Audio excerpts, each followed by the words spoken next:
So just ran credits on Warhammer 40k Space Marine, and it's my first time playing or consuming any type of Warhammer 40k media. I'm vaguely aware of the setting beforehand. Grim dark science fiction. You have some sort of religiously fanatical humankind fighting against a bunch of evil space monsters. Okay, might get into my thoughts about that sometimes. Don't think I'll delve too much into it for now. Let's talk about the game, and it's a blast. If I'm going to make one critique of the game, and not critique as in negative, but just critique about this is what the game is. It's that it's very much style over substance, and it pulls it off so much. It's just from the way you play as this hulking armored man, the way you run, it's probably one of the best runs in third-person games that I played, at least. Probably just, one of the best, period.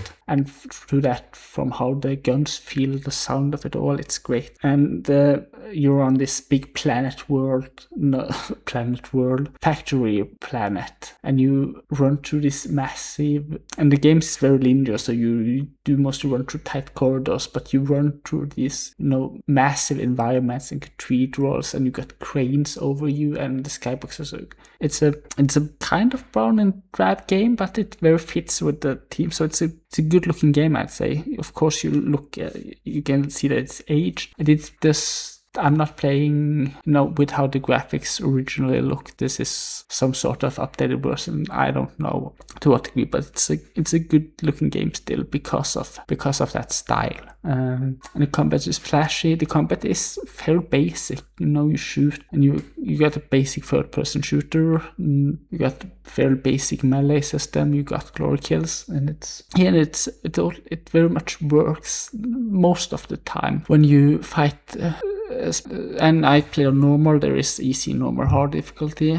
You dive at least towards the end. You can dive very quick if you're caught in the open. But and that's fine. But against ranged enemy, it sometimes gets a little much. There's especially one part of the game where you fight turrets, and that wasn't fun. But it's a very short segment, so I'm not going to complain about it too much. And the story is very much basic, and as I said, it's dialogue substance. So it's a reason for you to move through the level, and that's fine. And I do want to just point out that there's no excuse really for it not being good.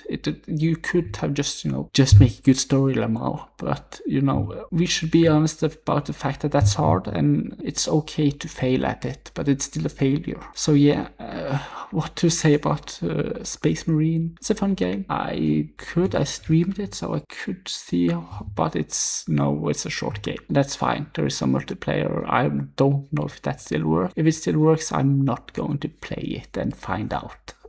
Yeah, I had a good time. I know there's a sequel that came out some time ago. I'll play that too for sure. After playing First Light, I said, okay, if the next one came out, I'd buy it and play it. Here, yeah, sure, I'll play it. I'm not that excited. There is a sequel hook. The story doesn't matter, and that makes it kind of hard for me to get too excited because I had a fun time with the gameplay. I'm not sure I'm going to play this game again. I don't know if it's that good. The reason why I played it, that I have it, is that it was given away for free some time ago. So if you have it for free, then play it. If you just have it sitting in your backlog, if you don't, check the price. Check if you find it for a price where you think I'll buy that and I have 5 hours of done fun. Yeah, buy it and play it, sure. But it's, as I said, it's a good game, and you got a lot of style, and you got a lot of momentum, and also funny. And I do love that they call you Space Marine, and it just sounds like they say spice instead of space. So that's funny, and there are some truly epic moments, and and there isn't much to say about it, so I'll end this now.